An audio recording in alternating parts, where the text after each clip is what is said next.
அவன் இயேசுவனை கும்பிட வேணாம் அதெல்லாம் சொல்ல. எல்லா மதமும் நமக்கு சம்மதம். புரியுதா?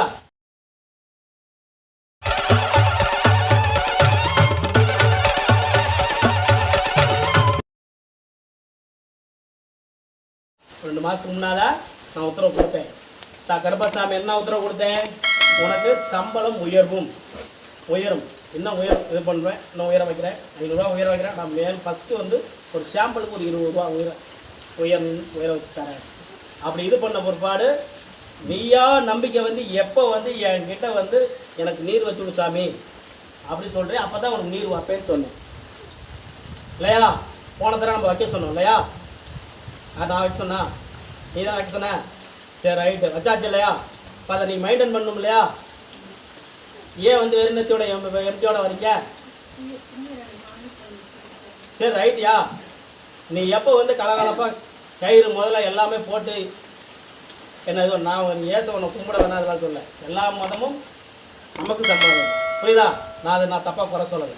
ஆனால் நீ தாலிகேர் என்ன இந்துக்களுக்கு போட்டணும்ல, போடணும். உனக்கு வீடு வேணுமா வேணாமா? இடம் வேணுமா வேணாமா? சொந்தமாக வாங்கி வீடு கட்டணுமா கட்ட வேணாமா? அப்போ போடணும்ல. அந்த பொண்ணை பாரு எப்படி இருக்குது? பொட்டு எல்லாம் வச்சுருந்தா எப்படி மங்களகரமாக இருக்குதா? பொண்ணை பார்த்து நான் எப்படி சொல்ல முடியும்? என்ன சொல்லுவாங்க? இந்த இதில் வந்து கொஞ்சம் இந்துக்கள் போச்சக்கூடாது இல்லையா?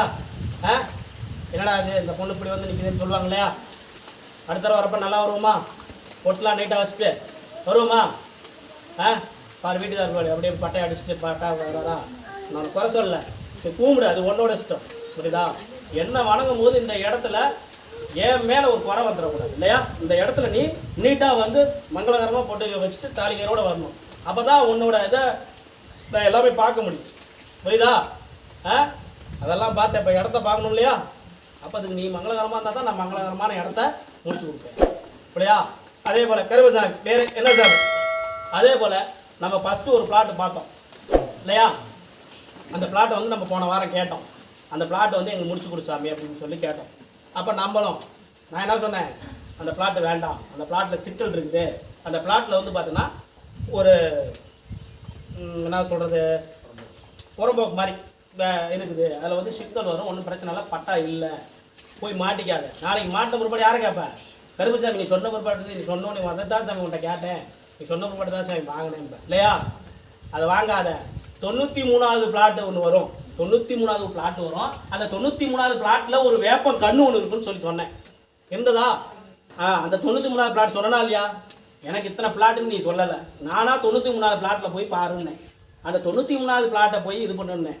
அது வந்து ஃபஸ்ட்டு கொஞ்சம் இது பண்ணுவாங்களா என்னான்னு தெரில சாமின்னு சொல்லி ஒரு யோசனையிலே போனேன். நான் இருக்கிறேன், பயப்படாத, என்னோட கனியை வச்சுட்டு போ, அந்த பிளாட்டு உனக்கு கன்ஃபார்ம் ஆகிடும்னு சொன்னேன். கன்ஃபார்ம் ஆச்சா ஆகலையா? 93 ஆயிடுச்சா? அதை கேன்சல் பண்ணியாச்சா? அதே இடத்துல நல்லபடியாக இது பண்ணி கொடுக்குறேன், ஒன்றும் பிரச்சனை இல்லை. வேற என்ன வேணும்?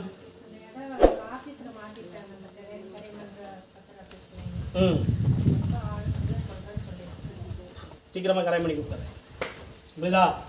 அதே போல் நம்ம ஒரு பெரியவர் நமக்குள்ள ஒரு உதவின்னு கேட்டார் இல்லையா? அப்படின்னா அவரோட வீட்டை மனையை விற்று கொடுக்க சொன்னார். விற்க முடியல. பக்கத்தில் உள்ளவங்கெல்லாம் டார்ச்சர் பண்ணுறாங்க, ரொம்ப கஷ்டமாக இருக்குது, என்னால் அந்த ஐயனை வந்து பார்க்க முடியல, நான் இங்கேருந்தே வேண்டிக்கிறேன், எனக்கு ஒசரம் கேளு, நான் அந்த வீட்டை முடிச்சுட்டா அந்த ஐயனுக்கு என்ன செய்யணுமோ நான் செஞ்சிட்றேன் அப்படின்னு சொல்லி அனுப்பிச்சுறாமா? அனுப்பிச்சாரா? எழுதி கொடுத்துக்கிறாரா? கொண்டா பார்க்கலாம்.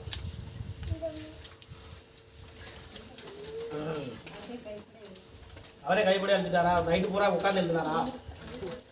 இவங்களாம் எந்த பிரச்சனையும் இல்லாமல் நம்ம வேறு அந்த இடத்த விற்று கொடுக்கணும் இல்லையா? சரி, சூறக்கால கட்டு, சூறக்கால கட்டு. இந்தா இதை உன் வீட்டுக்கு வச்சுக்க. உன் வீட்டுக்கு வச்சுக்கலாம்.